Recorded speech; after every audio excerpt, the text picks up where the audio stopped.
வெளியூர் பயணமா? ரிசர்வேஷன் கிடைக்கலையா? படிக்கட்டு ஏறி இறங்க ரொம்ப சிரமமா இருக்கா? டிராப் டாக்ஸி புக் பண்ணுங்க. ஒரு வழி கட்டணம் மட்டுமே. டிராப் டாக்ஸி, எங்கும் எப்போதும்.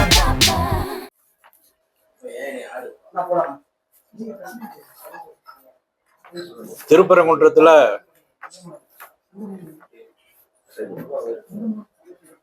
மேல தெய்வத்தூண்ல தெய்வம் ஏற்ற வேண்டும் என்று கடந்த 30 ஆண்டுகளாக போராட்டம் நடத்தி கொண்டிருக்கின்றோம். சமீபத்துல ஒரு நல்ல தீர்ப்பு வந்தது. மேல தெய்வத்தூண்ல தெய்வம் ஏற்றணும் அப்படி அந்த தீர்ப்பானது சென்னை இந்த மதுரை ஹைகோர்ட் அங்க ஒரு தீர்ப்பு சொல்லியிருந்தாங்க.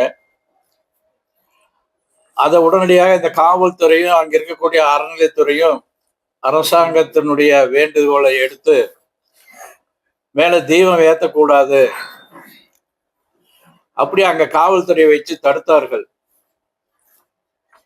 இது முருக பக்தருக்கு மன வேதனையையும் இந்துக்களுக்கும் மனவேதனையை கொடுக்கக்கூடிய ஒரு செயலா இருக்கின்றது. திருப்பவும் அது ஹைகோர்ட் ஆனது அந்த காவல்துறையை கண்டித்து அந்த மத்திய போலீஸ் பாதுகாப்போட மேல தீபம் ஏற்றுவதற்காக அந்த நீதிபதியை சொல்லியிருந்தாங்க. அந்த ஏற்கனவே யாரெல்லாம் அந்த மனு கொடுத்திருந்தாங்களோ அவங்களோட ஒரு 10 பேர் போய் மேல தீபம் ஏற்றலாம் அப்படின்னு சொல்லியிருந்தாங்க. அப்ப அவங்களையே இந்த காவல்துறையானது தடுத்திருக்காங்க. மேல்முறையீடு அப்படின்னு இந்த அரசாங்கம் ரெட்டைய வேடம் போடுது. அங்க இருக்கக்கூடியவங்க எல்லாரும் தெய்வம் ஏற்ற வேண்டும் என்று 1920 அந்த மலை யாருக்கு சொந்தம் அப்படிங்கிற ஒரு விவாதம் வருது. அப்ப அங்க அன்னைக்கு இருக்கக்கூடிய அந்த கீழ் என்ன சொல்றது, அந்த கிழமை நீதிமன்றத்துல அது முருகர் மலை அப்படின்னு ஒரு தீர்ப்பு வருது. அதை அப்பீல் பண்றாங்க. அங்க சரியான தீர்ப்பு எழுதியுமே மேல லண்டன் கோர்ட்டுக்கு போகுது. பிரிவி கன்சன் அப்படி அங்க கீழே சொன்னக்கூடியது சரியான தீர்ப்பு அப்படி சொல்லி அந்த கோர்ட்ல தீர்ப்பாயிருக்குது. ஒண்ணு தொடர்ந்து அங்க தெய்வம் ஏற்ற வேண்டும் என்ன பல 100 ஆண்டுகளாக அங்க மேல தெய்வம் ஏற்றிட்டு இருந்தது தெய்வத்தூண். இப்ப தெய்வம் ஏற்றிட்டு இருக்கிறது கீழே ஏத்துறாங்க. அது இந்த இறந்து போனவங்களுக்காக அது ஏற்றக்கூடிய தெய்வத்தை தான் இப்ப இவங்க ஏற்றிட்டு இருக்காங்க. மோட்ச தெய்வம்னு சொல்லுவாங்க. அதை ஏற்றிட்டு இருக்காங்க. நாம ஏற்கனவே ஒரிஜினலாக மேல தெய்வத்தூண் இருக்கின்றது, அதுல தெய்வம் ஏற்றணும்னு சொல்லிட்டு இருக்கோம். இது சில காலகட்டத்துல 1996 மறுபடியும் நீதிமன்றம் போகுது. மேல தெய்வம் ஏற்றணும்னு சொல்லி அன்னைக்கு தெய்வம் ஏற்றணும், மேல தெய்வத்தூண்ல தெய்வம் ஏற்றணும் அப்படின்னு ஒரு தீர்ப்பு வருது. அன்னையிலிருந்து தொடர்ந்து ஒவ்வொரு ஆண்டும் தெய்வம் மேல ஏற்றணும்னு சொல்லி இந்து முன்னணியும் முருக பக்தர்களும் தொடர்ந்து போராடி கொண்டிருக்கின்றோம். ஒரு நல்ல தீர்ப்பு இந்த காலகட்டத்தில் வந்ததுல இந்த திமுக அரசாங்கமானது இந்து விரோதமான அரசாங்கம். அதுக்கு என்ன உதாரணம்னா, கிட்டத்தட்ட இது வரைக்கும் இந்த திமுக ஆட்சிக்கு 78 கோயில்களை 178 கோயில்களை இடிச்சிருக்காக நமக்கு ஒரு தகவல் வந்திருக்கின்றது. ஆனா இன்னும் நிறைய அதிகமா இருக்கும். கிட்டத்தட்ட 200-300 கோயிலுக்கு மேல இவங்க இடிச்சிருப்பாங்க அப்படின்னு தகவல் வந்துட்டு இருக்குது. நமக்கு இப்ப அதிகாரப்பூர்வமா வந்திருக்க தகவல் 178 கோயிலை இடிச்சிருக்காங்க இந்த திமுக ஆட்சிக்கு வந்த பிறகு. எங்கேயாவது ஒரு மசூதி போய் பார்த்துருப்பாங்களா, இடிச்சிருப்பாங்களா, அகற்றிருப்பாங்களா, சர்ச் எடுத்திருப்பாங்கன்னா சொல்ல முடியாது. அப்ப முழுக்க இந்து கோயில்களுக்கும் இந்துக்களுக்கும் இது விரோதமா நடக்கக்கூடிய அரசாங்கம். சுப்ரீம் கோர்ட் சொல்லியிருக்காங்க. அந்த கோர்ட்டுக்கு மரியாதை கொடுக்காம மேல 2 பேர் கொண்ட நீதிமன்றத்துல போய் அந்த வழக்கு தள்ளுபடியாகி அதையும் மரியாதை கொடுக்காம இந்த அரசாங்கமானது இப்ப சுப்ரீம் கோர்ட்டுக்கு போயிருக்கு. அப்ப இந்துக்கள் மீது இவங்களுக்கு என்ன கோபம்னு தெரியல. ஒண்ணு சிறுபான்மையுடைய ஓட்டுக்காக இருக்கலாம். ஆனா இந்துக்கள் ஏமாளி தான் நினைக்கிறாங்க. இந்துக்களுடைய மெஜாரிட்டியான இந்துக்கள் ஓட்டை மரியாதை கொடுக்கல, இந்துக்கள் எப்படி நம்ம ஓட்டு வாங்கிடலாம் அப்படிங்கிறதுலாம் இருக்குது. ஏன்னா தொடர்ந்து இந்துக்களை தொடர்ந்து கேவலப்படுத்திட்டு இருக்காங்க. அந்த நீலகிரி எம்பி ராசா ரொம்ப மோசமா பேசினாரு. அந்த பொன்முடி ஒரு அமைச்சர் வந்து ரொம்ப மோசமா நிக்கிறதும் படுக்கிறதும் இந்த மாதிரி ரொம்ப கேவலமா வந்து பேசினாரு. இப்படி திமுக இருக்க தொடர்ந்து கேவலமா பேசிட்டு இருக்காங்க. இப்ப அதெல்லாம் வந்து மீறி ஒரு நீதிமன்றத்தையே அவமதிக்கக்கூடிய சரியான தீர்ப்பு. அந்த நீதிபதியானவர் மேல போய் ஆய்வு பண்ணி இவ்வளவு ஆண்டுகளா என்னெல்லாம் நடந்துட்டு இருந்துருது, என்ன பிரச்சனை இருக்குன்னு ஆய்வு பண்ணி தான் அவர் சொன்னார். அங்க இருக்கக்கூடிய ஒரு தற்கான்னு சொல்றாங்க. அதுக்கும் இதுக்கும் சம்மந்தம் இல்லை. அதை தள்ளி அவங்க ஏற்கனவே சொல்லியிருந்தாங்க. எத்தனை மீட்டர்? 15 மீட்டருக்கு தள்ளி இருக்குன்னு சொல்லியிருக்காங்க. அதை போய் ஆய்வு பண்ணி அது தள்ளி இருக்குன்னு சொல்லி நல்ல தீர்ப்பு சொல்லியிருக்காரு. நல்ல அரசாங்கம், இது மதசார்பற்ற அரசாங்கம் அப்படின்னு இருந்ததுன்னா தேவம் ஏத்த கொடுத்துருக்கணும், பாதுகாப்பு கொடுத்து பண்ணியிருக்கணும். அவங்களுடைய நோக்கம் முழுக்க இதெல்லாம் பண்ணக்கூடாது, இந்துக்களை கேவலப்படுத்தணும் அப்படிதான் வந்து அவங்களுடைய நோக்கமா இந்த அரசாங்கம் இருந்திருக்குது. இதனால இதெல்லாம் கண்டித்து வருகின்ற ஞாயிற்றுக்கிழமை 7ஆம் தேதி தமிழ்நாடு முழுவதும் மாபெரும் ஆர்ப்பாட்டம். மேல தெய்வம் நீதிமன்றம் சொன்னதனுடைய அமுல்படுத்தணும், தெய்வம் ஏத்தணும். அதுக்கு உடனடியாக இந்த அரசாங்கம் அனுமதி கொடுக்க வேண்டும். காவல்துறை வந்து இவங்க கூலி ஆள் மாதிரி வச்சிருக்காங்க. அங்க இருக்க அறநிலையத்துறையெல்லாம் அங்க என்ன சொல்றாங்க, அறநிலையத்துறையினுடைய அதிகாரிகள் அங்க இருக்கக்கூடிய பூஜை பண்ணக்கூடியவங்க எல்லாம் மேல தெய்வம் ஏத்தணுங்க, நாங்களாம் அது விரும்புறோம். ஆனா எங்களுக்கு இந்த அரசாங்கத்தில் இருக்கக்கூடியவங்க வந்து அனுமதிக்காதேன்னு சொல்றாங்க. நாங்க என்ன பண்றோம்னு வருத்தப்படுறாங்க. காவல்துறையில இருக்கவங்க கூட சில பேர் வருத்தப்படுறாங்க. இந்த அரசாங்கம் இப்படி இருக்குது, நாங்க என்ன பண்றது அப்படி வருத்தப்படக்கூடிய அளவுல இந்த அரசாங்கம் நடந்துட்டு இருக்குது. இதை கண்டிச்சு வந்து 7ஆம் தேதி ஒரு பெரிய ஆர்ப்பாட்டம். மாலை 4 மணி அளவில் அந்த ஆர்ப்பாட்டமானது தமிழ்நாடு முழுவதும் இருக்கும். சிவனடியார்கள், பக்தர்கள், முருக பக்தர்கள் இவங்க எல்லாமே அந்த ஆர்ப்பாட்டத்தில் கலந்துக்கணும் அப்படின்னு நாங்க வேண்டுகோள் விடுத்திருக்கோம். நீங்க தான் கேட்கணும் அப்படின்னு. 2014 ஒரு தீர்ப்பு சொன்னதா சொல்றாங்க. அன்னைக்கு என்ன சொல்லியிருக்காங்க அப்படின்னா, ஏற்கனவே வந்து அது முருகன் கோயில் தெய்வமேத்தம்னு சொல்லியிருக்காங்க.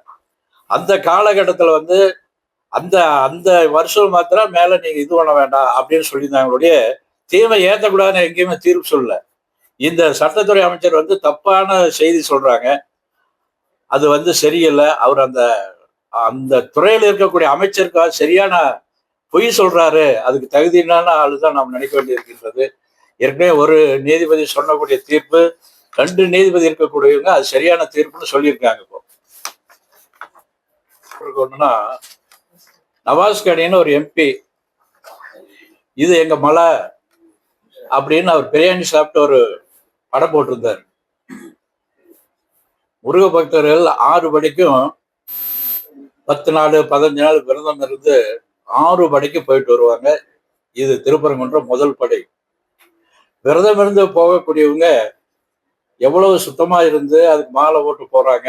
சபரிமலைக்கு எப்படி மாலை போட்டு போறாங்களோ அது மாதிரி அந்த முருக பக்தருக்கு போகக்கூடிய இடத்துல நான் பிரியாணி சாப்பிட ஆடு வெட்டுன்னு சொல்லி போனப்போ இந்த கமலஹாசன் ஆகட்டும், மற்ற இந்த வெங்கடேசன் ஒரு ஆள் அங்கே இருக்கார், வெங்கடேஷ் அவர் இருக்கட்டும், இது மாதிரியான எல்லாம் அன்னைக்கு சொல்லியிருந்தாங்கன்னா இவங்க எல்லாம் பாராட்டலாம்.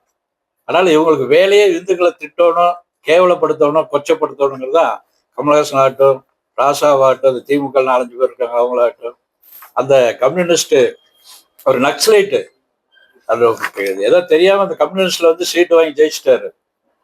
அவர் ரொம்ப மோசமான ஆளு. அவர் கலவரத்தை உருவாக்குறாங்களாமா.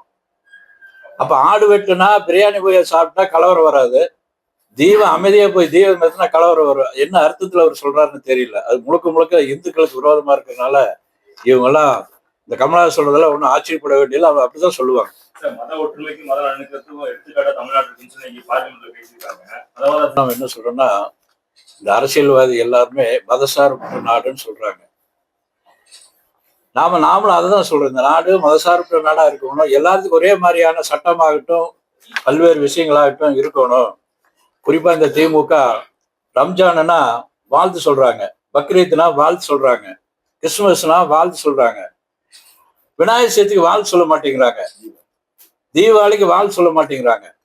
அப்ப இது எப்படி வந்து இவங்க எல்லா மதத்தையும் ஒரே மாதிரி பாவிக்கிறாங்கன்னு தெரியல. அதனால இவங்க முழுக்க முழுக்க மதசார்பற்ற அப்படின்னு சொல்லிட்டு சிறுபான்மை அந்த மதத்தை சார்ந்து சொல்றாங்களே, இந்துக்களுக்கு விரோதமா தான் நடக்கிறாங்க. இந்துக்கள்கிட்ட இப்பதான் கொஞ்சம் கொஞ்சமா விழிப்புணர்வு ஏற்படுகின்றது. அது வந்து 2026 அந்த விழிப்புணர்வு இவங்களுக்கு பாடம் கற்பிக்கும். ஒன்றும் புரியல. இல்ல, நமக்கு ஒண்ணுமே புரியல. மேல தெய்வத்தூண் இருக்குது, கிட்டத்தட்ட அது 8, 9 அடி 10 அடி என்ன தெய்வத்தூண் இருக்குது. இதெல்லாம் பல ஆண்டுகளா தெய்வம் ஏத்திட்டு இருந்தது. தீமை ஏத்தலையா, தீமை ஏத்துன்னு சொன்னா இது என்ன கலவரம் எப்படி வரும்? எனக்கு ஒன்றும் புரியல. நீதிமன்றம் சொல்றது பாதுகாப்போட போகணும். பாதுகாப்பே வேண்டியது இல்லை. முஸ்லீம் வந்து சொல்லியிருக்கான் 2015 என்ன சொல்லியிருக்கான், அவங்க தீவு மேத்துல எங்களுக்கு பிரச்சனை இல்லை, லெட்டர் கொடுத்துருக்கான். கோர்ட்ல வந்து லெட்டர் கொடுத்து அவங்க தீவு மேத்துட்டு அப்படி சொல்லி கொடுத்துருக்காங்க.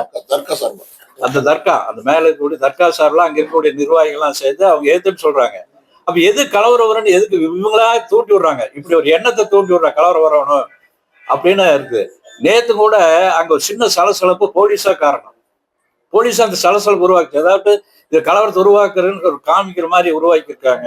அங்க எந்த கலவரம் வராது. தெய்வம் ஏற்றி இருந்ததுன்னா எந்த கலவரம் வராது, அமைதியா இருந்திருக்கும். அவங்க தர்காவுக்கு போயிட்டு இருக்கட்டும், இங்க இவங்க தெய்வம் ஏத்துறவங்க போயிட்டு இருப்பாங்க. இவங்கெல்லாம் வேணும்னு ஒரு அரசியல் தேடுறதுக்கும், இவங்க ஏற்கனவே இப்ப இந்த சட்ட ஒழுங்கெல்லாம் ரொம்ப மோசமா இருக்கு தமிழ்நாட்டுல. இதெல்லாம் மறைக்கிறதுக்கு இந்த அரசாங்கம் இதை எடுத்துட்டு இது பண்றாங்க. இப்போ இல்ல, கடை வந்து நாம் இந்து முன்னணியோ இந்த இதுலயோ நாம் யாருமே கடை அடைக்க சொல்லல. அது எதுக்காக அவங்களா சேர்ந்து கடை அடைக்கிறாங்களான்னு தெரியல. இவங்க எதுக்கு போய் அதை கடை அடைக்க வேண்டாம் அப்படின்னு சொல்றாங்கிறதும் தெரியல. இது வேண்டாத ஏதோ வார்த்தையை கழிப்பிடுறாங்க. கடையெல்லாம் யாரும் அடைக்க சொல்லல. சட்ட ரீதியா சுப்ரீம் கோர்ட்டுக்கு அவங்க தான் போயிருக்காங்க. அந்த வழக்கை நாம் சந்திக்க தயாரா இருக்கோம். காவல்துறை தரப்புல 144 தடை செய்யப்பட்டாது, கூட்டம் சேர்ந்து பிரச்சனை வந்தா நாங்க கைது பண்ணுவோம், நடவடிக்கை எடுப்போம்னு சொன்ன காவல்துறை இந்த பேரணிக்கு கூடவே வந்திருக்காங்க. இல்ல, காவல்துறை தான் வந்து இந்த கைக்கூலியா வச்சிருக்காங்க. ஏன்னா ஒரு மத்திய போலீஸ் படம் வந்திருக்குது. நீதிபதி சொல்லியிருக்காரு மேல தீபம் ஏத்தணும்னு.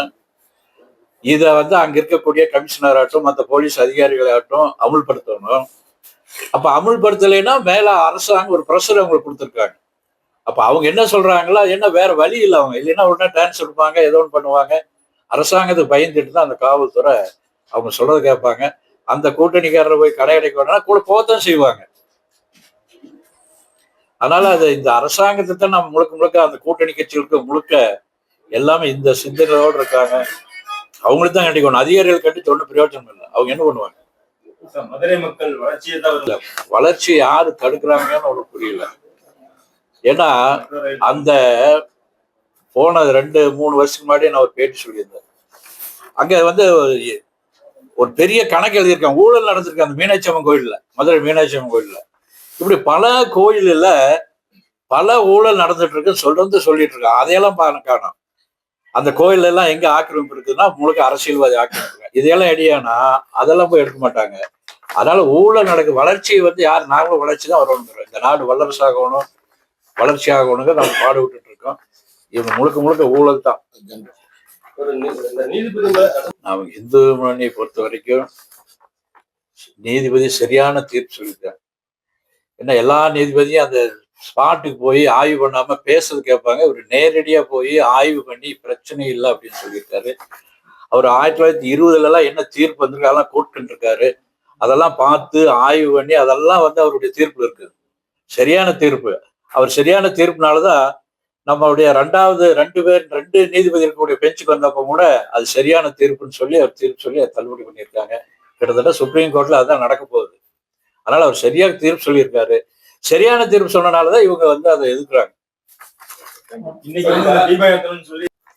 இப்ப என்னன்னா நமக்கு ஏற்கனவே அங்க எழுச்சிதான். போலீஸ் வந்து கடுமையான தடை போட்டப்ப கூட திருப்பரங்குன்றத்தினுடைய போராட்டத்துக்கு பெரிய எண்ணிக்கை வந்திருந்தாங்க.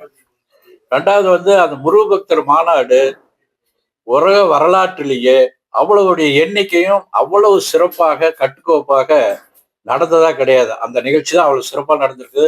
2வது வந்து அரசியல் கட்சியினுடைய நம்ம விஜயனுடைய மாநாடு நடந்தது எவ்வளவு அசிங்கம் இருந்ததுன்னு உங்களுக்கு எல்லாம் தெரியும்.